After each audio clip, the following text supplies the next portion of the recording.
Paz seja convosco. Amém. Amém, Raiane.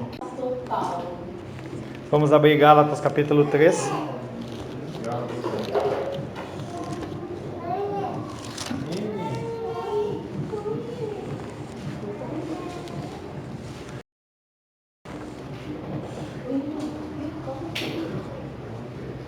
Gálatas capítulo 3.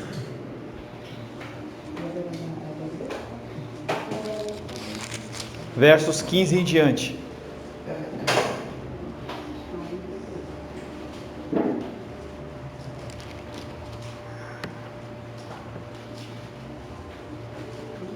Epístola do apóstolo Paulo aos Gálatas, capítulo 3, versos 15 em diante. Assim diz a palavra de Deus. Irmãos, falo como homem, ainda que uma aliança seja meramente humana, uma vez ratificada, ninguém a revoga ou lhe acrescenta alguma coisa. Ora, as promessas foram feitas a Abraão e ao seu descendente. Não diz e aos descendentes, como se falando de muitos, porém como de um só, e o teu descendente que é Cristo. E digo isto, uma aliança já anteriormente confirmada por Deus, a lei que veio 430 anos depois não a pode abrogar ou cancelar, de forma que venha desfazer a promessa, porque se a herança provém da lei, já não decorre de promessa, mas foi pela promessa que Deus a concedeu gratuitamente a Abraão. Qual, pois, a razão de ser da lei? Foi adicionada por causa das transgressões, até que viesse o descendente, a quem se fez a promessa, e foi promulgada por meio de anjos pela mão de um mediador. Ora, o mediador não é de um, mas Deus é um. É porventura a lei contrária às promessas de Deus? De modo nenhum. Porque se fosse promulgada uma lei que pudesse dar vida, a justiça, na verdade, seria procedente de lei. Mas a Escritura encerrou tudo sobre o pecado, para que mediante a fé em Jesus Cristo fosse a promessa concedida aos que creem. Palavra do Senhor. Estamos tratando dessa continuidade do texto de Gálatas. Se você se lembra que a gente já falou, o apóstolo Paulo pregou a palavra de Deus de uma forma completa e plena e eficaz na igreja da Galácia.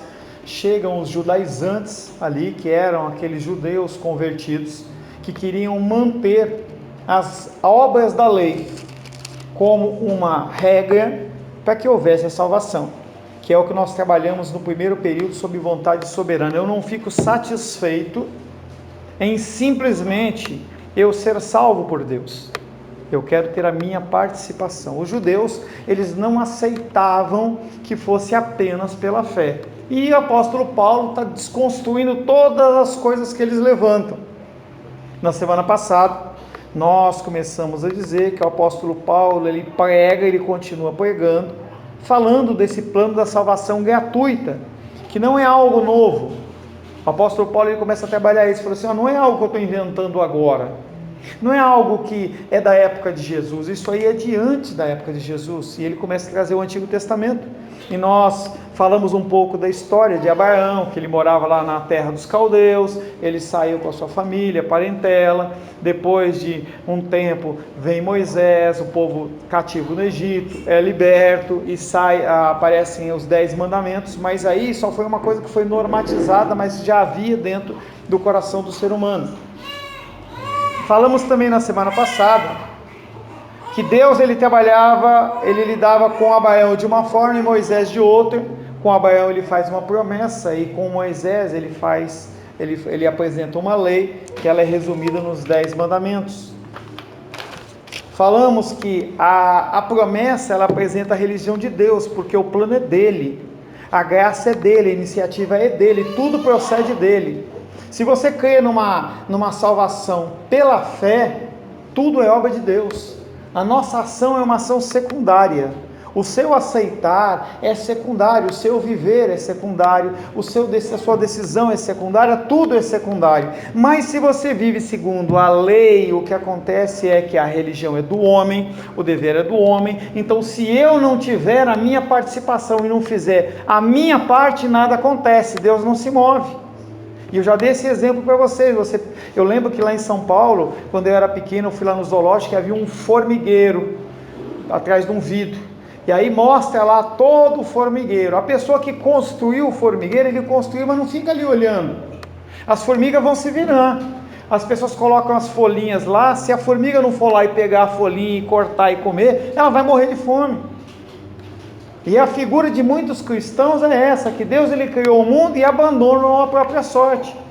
Como que eu tenho consciência da decisão do que é melhor para mim se eu não consigo controlar nada?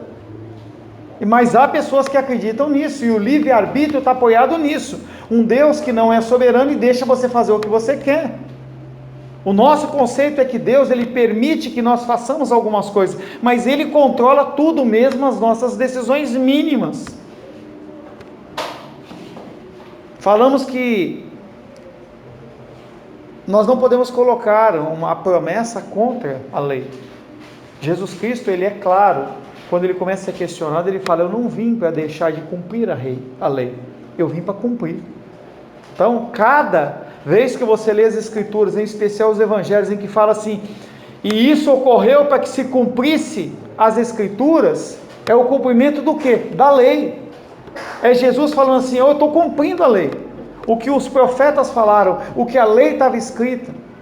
Quando nós estamos na semana passada, nós falamos de Jesus Cristo falando assim: olha, João, essa é a sua mãe, Maria, minha mãe, esse agora é o seu filho. Ele está honrando pai e mãe, que está lá nos 10 mandamentos, ele está cumprindo a lei. Então a ação de Cristo não é uma ação de ir contra a lei. E o que os judeus estão entendendo é: eu abandono a lei porque ela não presta. Não, a lei ela existe para mostrar onde você está errado, mas mostra também que você não tem capacitação nenhuma de lidar com ela por conta. Eu não consigo lidar com a situação da minha tia em casa se não for Deus, porque ela me chama o tempo inteiro, todo o tempo, você não tem noção. É 1 minuto, 2, 5 e liga 1 hora da manhã, 2. Se eu mostrar para você a sequência de recados e mensagens no meu celular, e não é nada. Se Deus não trouxer, não resolver isso para mim, eu não tenho como resolver. Então o pecado ele mostra a minha indignação, a minha ira, a minha fraqueza, e fala assim: olha, eu não consigo. É para isso que serve a lei. Se não houvesse a lei, a gente ia andar sem ira nem beira. Se não houver a placa de limite de velocidade no IPTG, você vai andar 120, 150. Por quê? Porque não tem limite, não tem regra. Nas autoestradas da Europa, eu nunca fui, mas você olha na internet, tem autovias que você não tem limite. E aí aqueles carros, Ferrari, Lamborghini, Mercedes, os caras andam 200 por hora, 220 por hora e vai no limite. Por quê? Não tem regra. A lei tem esta função e os judeus não conseguem entender isso. A lei não anula a promessa de Deus. Do verso 15 ao 18, não anula, ela faz parte, ela concretiza.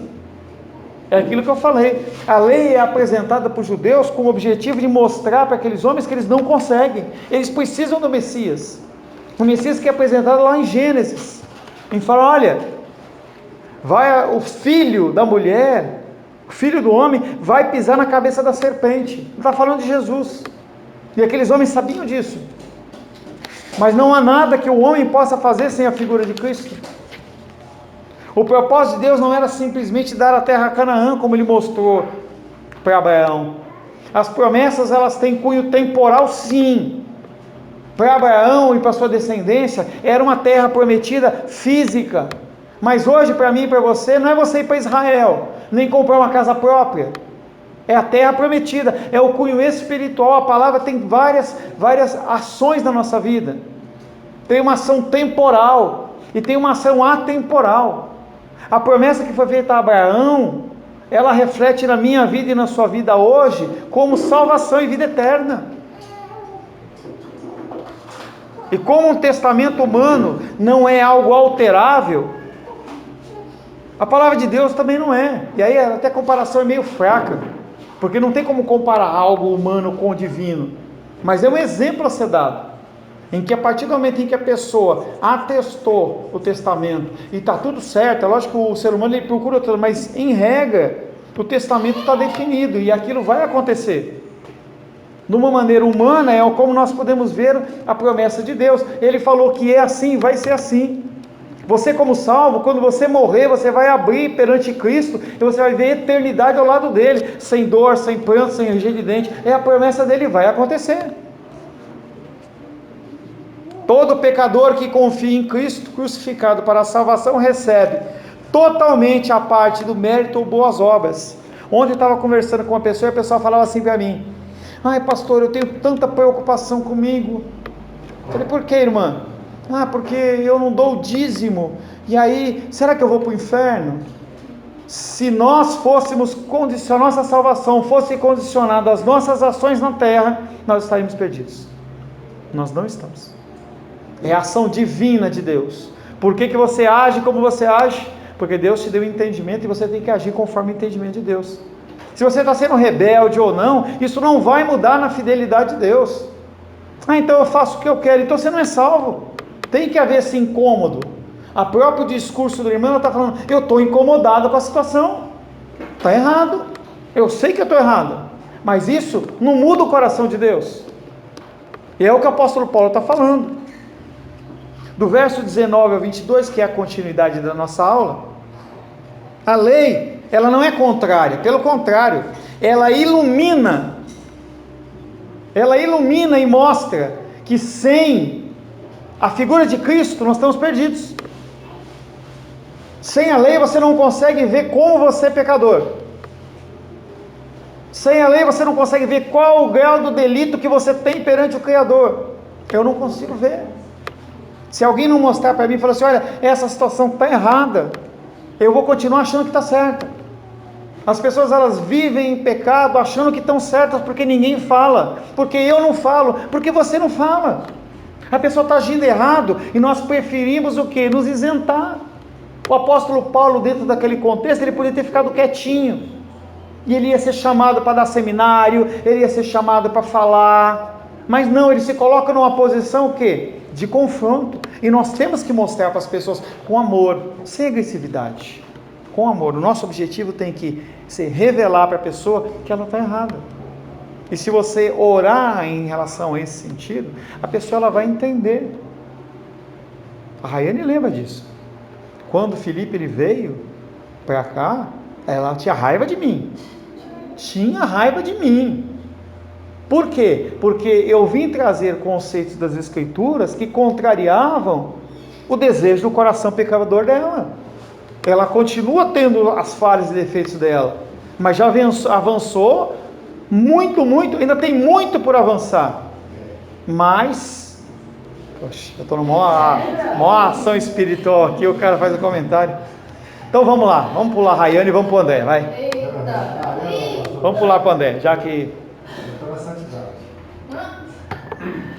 André, ele chegou com a gente, ele já começou o discipulado comigo, acho que umas 6 vezes, vai e volta, e vai e volta, vai e volta, vai e volta, e vai e volta, me liga da estrada, pequei de novo, eu fico imaginando o caminhão dele cheio de ovelha, porque naquela época, isso é uma piadinha que eu contei, mas sempre é engraçado, naquela época quando a pessoa pecava, ela levava a ovelha para o sacrifício, né?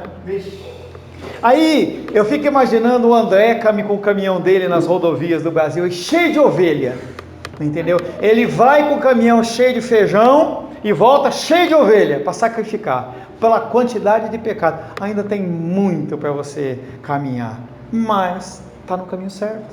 Então essa ação... Diminui muitas ovelhas. Diminuiu, só tem mais, agora só aquele estucado, né, de 2, lá em Minas tem o tremião. Entendeu?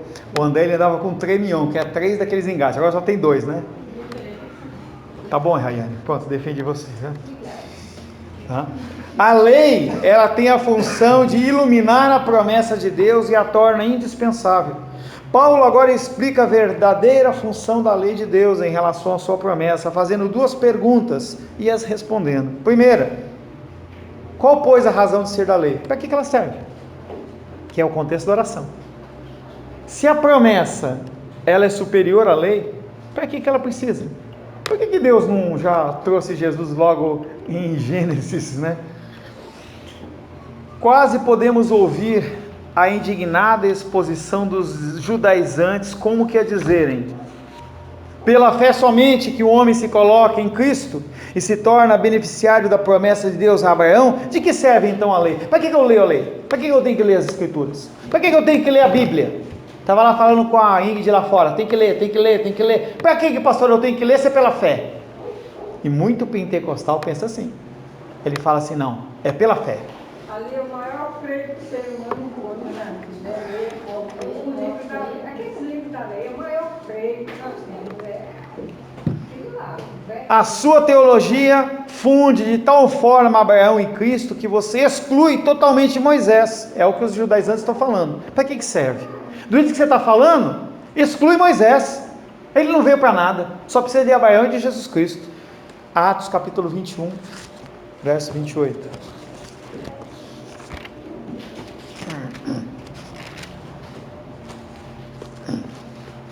Atos quantos? 21, 27 e 28. 21,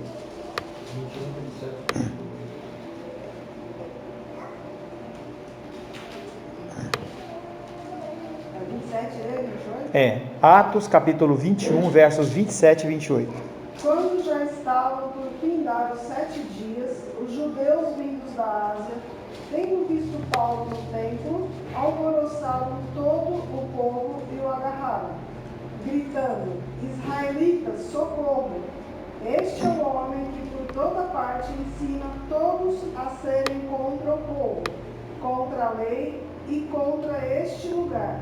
Ainda mais, introduziu até gregos no templo e profanou este recinto sagrado. É o mesmo discurso de Gálatas.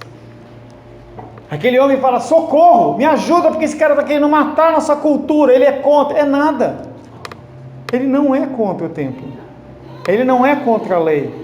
Ele não é contra os ensinos. Mas aqueles homens, eles querem defender o coração deles de tal maneira que eles não conseguem enxergar. Tenta falar sobre teologia reformada com uma pessoa que não acredita na teologia reformada. A pessoa ela não tem argumento, mas ela parece aqueles boi chucro. É assim e pronto. Meu pai acreditava assim, minha mãe acreditava assim, eu acredito assim, meu pastor está certo e pronto. Mas Paulo tinha a sua resposta preparada. Os judaizantes haviam entendido mal a sua posição, acabando por deturpá-la. Eu vi essa semana, não é novo, acho que tem mais tempo, em que o ministro Paulo Guedes, ele faz ele fala uma frase que foi tirada do contexto, e ele fala assim, desse jeito nós vamos precisar do AI-5. AI-5 era um órgão repressor da ditadura, entendeu? Em que escreveu, não leu, Paulo comeu. Mas na sequência do discurso dele, ele fala que isso não é o certo, não é o correto, não vamos partir para esse caminho. O que as pessoas fazem? Recortam o que ele falou e falam, ele está querendo trazer ditadura. O que os judeus estão fazendo aqui é, recortam frases de Paulo e falam, o que ele quer é o fim do templo, ele quer o fim disso, o fim daquilo, ele não está falando isso. Um fato aconteceu um tempo atrás, depois que aconteceu, eu fiquei pensando, e até na faculdade, uma professora que eu tive me falou sobre isso, é um outro termo, só que eu não lembro mais, de mensagem subliminar. E aí um dia o fato mesmo em si, que eu tô falando, eu encontrei uma pessoa, falei um oi, e aí ele falou que foi jogador de futebol, jogou negócio de futebol, não sei o quê. E aí ele falou que ele parou de falar porque ninguém acreditava mais. E aí depois que passou esse fato, eu fiquei pensando, né, que assim, eu não sei se foi intencionalmente, não sei, mas eu fiquei pensando, que ele falou, eu não falo mais porque ninguém acredita mais, né? Então assim, às vezes no nosso dia a dia surgem as pessoas falando coisas pra gente, assim, mas tem uma outra conotação, né? Então assim, aí eu pensei, né? Então assim, às vezes a questão do evangelho, se a gente fosse trazer, não vou falar mais porque ninguém acredita, né? Acha que é historinha, né? Apóstolo Paulo nunca pretendeu declarar a lei desnecessária, pois ele sabia que a lei desempenhava um papel essencial no propósito de Deus. Sem a lei, nós não sabemos o grau de necessidade da figura de Deus. A função da lei não era, todavia, conceder a salvação. A lei tinha uma função, mas não era a salvação. A salvação é pela fé. A função da lei era convencer os homens da necessidade dela. A declaração do apóstolo acerca do propósito da lei se encontra no verso 19, Gálatas, capítulo 3, verso 19. Vai lá.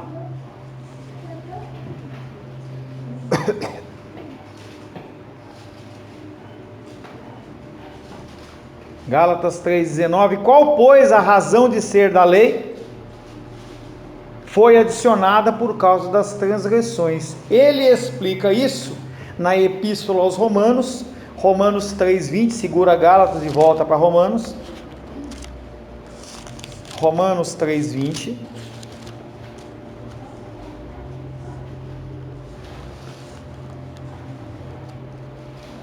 19 e 20. Ora, sabemos que tudo o que a lei diz aos que vivem na lei, o diz para que se cale toda a boca e todo mundo seja culpável perante Deus, visto que ninguém será justificado diante dele por obras da lei, em razão de que a lei vem pelo conhecimento do pecado. Ele explica isso através desse texto, onde não há lei se não há transgressão. Se você não delimita a velocidade da IPTG, qualquer velocidade que você caminhar, de 10 km por hora até 200 km por hora, você está dentro da lei. Sua intenção era apresentar a impiedade do pecado como uma revolta contra a vontade e a autoridade de Deus. Nós temos que entender que o pecado nada mais é do que a minha revolta, a sua revolta em relação ao que Deus está mandando. Quando você peca, você está lutando é uma guerra entre a minha autoridade e a vontade de Deus. É aquele cabo que eu te falei. Você chumba uma corrente na parede, pega do outro lado e tenta puxar.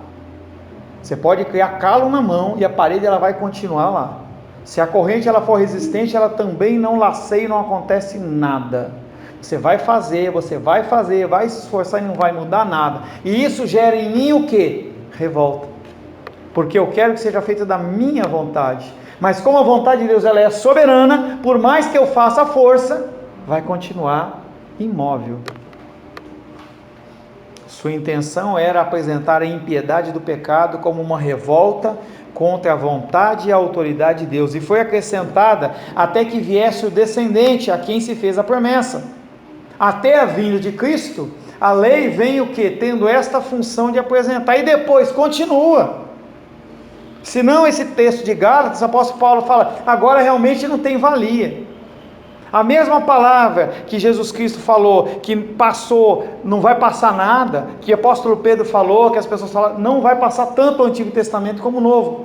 Pessoas falam assim, eu não vou querer mais pregar no Antigo Testamento, eu não vou ler o Antigo Testamento. Tem que ler, senão você não vai entender o que está sendo falado do Novo. O Antigo Testamento é a base do Novo, é onde a palavra de Deus se apoia, o Novo Testamento se apoia. Os livros eles foram aprovados nas Escrituras através do Antigo Testamento. Como é que se aprovou Paulo? Como é que se aprovou Gálatas como um livro inspirado? Através do Antigo Testamento. Se assim não fosse, esse livro tinha que ser excluído, e não foi. Assim a lei olhava para Cristo, a semente de Abraão, como a pessoa através de quem a transgressão seria perdoado. Tá bom, a lei mostra como eu sou pecador. Como que eu resolvo isso? É bicho? Não. A palavra de Deus diz que ele não tem prazer em sangue de bodes. Mas por que colocou isso? Porque não era o tempo de Cristo voltar. Até que Cristo voltasse, a forma que Deus definiu era essa. Por quê? Ele como soberano, ele que estava sendo usurpado, ele falou assim, para mim, da época de Moisés até a vinda de Cristo, eu quero que seja assim. E assim era. E agora, Cristo nasceu, isso não vale mais. Estava lá vendo na internet, lá, fizemos a noite do Shabá. para que Cristo morreu para o cara estar fazendo festa judaica de novo? Trazendo de novo à memória uma coisa que não tem sentido mais. Eu vou colocar candelabro aqui, eu vou colocar bandeira. Para quê? Não tem sentido. O tempo do Antigo Testamento, a lei tinha uma função. No Novo Testamento ela continua valendo, ela continua mostrando para mim e para você o pecado, mas as leis cerimoniais não há mais necessidade. Eu não preciso matar um bicho para ter contato com Deus, eu não preciso entregar o dízimo para ter contato com Deus, eu não preciso fazer o bem para ter contato com Deus. Não quer dizer que você não tenha obrigação dele. Então a parte da lei revogada. O que foi revogado da lei são leis cerimoniais. Eu não tenho que usar quipá, eu não tenho que usar aquelas roupas suntuosas, eu não tenho que matar o bicho, eu não tenho que passar lá uma semana dentro da tenda, porque tem os tabernáculos. Você pode fazer de forma ilustrativa, não tem problema, mas você achar que é uma forma espiritual. Tem o dia do perdão, chama Yom Kippur. Tem cristãos no Brasil e no mundo que separam esse dia, o dia do perdão. Você não tem isso, é todo dia que você tem que pedir perdão. Mas Deus estabeleceu no Antigo Testamento, olha, vocês têm que ter um dia específico para isso. Como se você for muçulmano, uma vez na vida você tem que ir a Meca. É a regra deles. Olha, se você, eu não sei, estou chutando, se você não for a Meca uma vez na sua vida, você vai para o inferno. Estou chutando. Hã? Meca é o lugar de adoração dos muçulmanos, lá na região de Jerusalém, lá. É um lugar, é um templo, tá? Então, se você não for lá, uma vez por ano, você vai para o inferno. Estou chutando, não sei se é isso, tá? Então, essas regras não existem. Olha, se você não vier com terno, você não vai para o céu. Não existe essas coisas mais, porque é pela fé. É pela fé. Pergunta 2. É porventura a lei contrária às promessas de Deus? No verso 21 e 22. Quer dizer que as leis, elas vão de encontro, choca. Ou você segue a lei, ou você segue a Jesus. A palavra de Deus está dizendo, porque a lei mata e o Espírito vivifica, viu, pastor? A lei tem que sair fora. Não tem nada a ver. O entendimento não é esse. Se você olha para a lei de uma maneira literal, sem misericórdia, ela mata. Eu vejo a dos reis com essa roupa, eu já falei dos reis, você não pode vir com a blusa se não for até aqui, vai para o inferno, e eu fico te martelando, eu mato você. Esse é o sentido. Você querer aplicar a lei de uma forma religiosa e sem amor. Jesus Cristo fala, aplica a lei com amor, e não com braveza, com ignorância. Apóstolo Pedro fala, esteja sempre pronto a apresentar a razão da sua fé com amor. É assim que você alcança as pessoas. É pancada, é pancada. Entenda que há momentos de pancada. Se você tem algum momento de discipulado comigo, você sabe disso. Já fiz Esther chorar já. Fiz ou não fiz? Entendeu? Não volto mais. Mas era necessário, foi uma ação de amor, tanto que ela está aí, entendeu? Não está aqui porque é masoquista, está aqui porque entendeu, recebeu o remédio como amargo, mas que necessário para continuar vivo. Entenda que a dureza, ela também é uma manifestação de amor. Porque essa questão da lei da graça, mesmo a gente entendendo assim, a gente não consegue, assim, a gente não consegue relaxar na graça, deixar fluir, sabe? Se a gente conseguisse, sabe, entender realmente nessa profundidade da graça, a gente ficaria muito tranquilo. Mas a gente mesmo sabendo, tendo consciência, entendendo, a gente não consegue ir nessa... Porque sabe? A gente não quer, Menísia, é contra a minha carne. A minha carne fala, faça isso. E a graça e a lei fala, faça outra coisa. Eu não quero isso. Eu quero viver minha vida. Eu quero fazer minha vontade. É porventura a lei contrária às promessas de Deus? De maneira nenhuma. A diferença entre a primeira e a segunda é que esta parece estar sendo dirigida não a Paulo pelos judaizantes, mas por Paulo aos judaizantes. Ele o está acusando exatamente disto, fazer a lei contradizer o Evangelho, as promessas de Deus.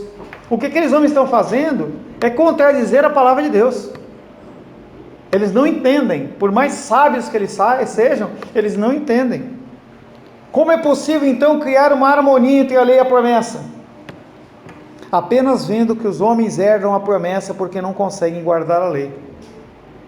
Se não houver a lei, volto a esse ponto, se você não tiver a lei para mostrar que você não consegue, quando você olha uma característica sua, você sabe as características erradas que você tem. Você olha para essa situação, você olha no espelho e se fala, fiz de novo. Eu não consigo. Aí você vai a Deus e fala, Deus me ajuda. Isso é o que? Lei e graça. Lei e graça. E se você não tem a graça, vou continuar lutando. Não consigo, me mato. Tiro a minha vida. O que eu acho, no meu ponto de vista, pastor, que a maioria das vezes quando nós estamos na graça, nós não lembramos, mas quando nós estamos no desespero e na dor, nós não lembramos. Claro. Por isso que a palavra de Deus diz que que é uma coisa mais difícil que tem é um rico entrar no reino dos céus. Porque quando você está bem, você está bem de dinheiro, família, saúde, viajando. Para que eu preciso de Deus? A vida está tão boa. O quilo da carne está 40, eu vou lá e compro 10. Está cara a passagem, eu vou para a Europa. Gasolina está cara, enche o tanque. O carro está caro, eu compro 2. Oxe, a pessoa fala, para que eu preciso de Deus? Por isso que pro rico é mais difícil. E as pessoas elas buscam a riqueza. E a riqueza acaba, não em regra, mas acaba por afastar as pessoas de Deus, porque as pessoas começam a ter um monte de ocupação. Quando você conhece o cristianismo, você começa a ter que decidir, eu vou para minha casa lá em Caldas Novas ou eu vou para a igreja? E se você não tem a casa em Caldas Novas, é mais fácil. É mais fácil. O ponto principal da lei é tornar os homens piores, não melhores. A lei, ela está aí, ela existe para mostrar para você como você é ruim. Como você é ruim. Ela mostra o pecado, para que através do conhecimento, eles se tornem humildes. Lembra de Nabucodonosor? Depois que ele passou 7 anos comendo grama, que ele falou, tu és poderoso. Mas e se não tivesse a ordenança? Ele ia continuar no coração dele. Desse modo, quebrantados, assustados, desanimados, nós fomos levados a buscar a graça, que é o que o Marcos falou. A partir do sofrimento que nós estamos passando, a gente é o quê? Direcionado a Deus. Resumindo, os judaizantes defendiam falsamente que a lei anula e suplanta a promessa. Paulo ensina que a verdadeira função da lei é confirmar a promessa e tornar ela indispensável. Não tem uma sem a outra. Não existe Antigo Testamento sem Novo. Não existe lei sem graça. Não existe. E nós temos que entender que nós somos agraciados. Quando Deus ele permite que, e eu estou falando não é porque eu passo, Rosângela está aí. Não é porque eu passo as lutas e dificuldades. Manda mais, Deus. Uhul! Estou sendo punido. Não. Eu xingo, eu esbravejo. Não, xingar não. Mas eu esbravejo, eu falo alto, eu acho ruim. Mas a palavra de Deus diz que depois que isso passa, depois que a tribulação passa, o que acontece com a sua perseverança? E vai subindo. Senhor, em nome de Jesus, queremos te agradecer pela lei. Através da tua lei, nós podemos conhecer e reconhecer a pecaminosidade do nosso ser. Sem a tua lei, Pai, sem a tua lei nós faríamos o que nos apraz e nós estaríamos perdidos. No fim dos tempos nós nos encontraríamos perante um julgamento sem nenhum tipo de defesa e toda uma eternidade no inferno. Através da tua lei nós conseguimos ver quão pecaminoso nós somos. Nos convence, Pai, a cada vez mais a buscarmos a tua face e buscarmos o teu querer. Gera em nós, Pai, um coração grato e submisso à tua palavra. É o que te pedimos, Pai, em nome de Jesus. Amém. Glórias a Deus.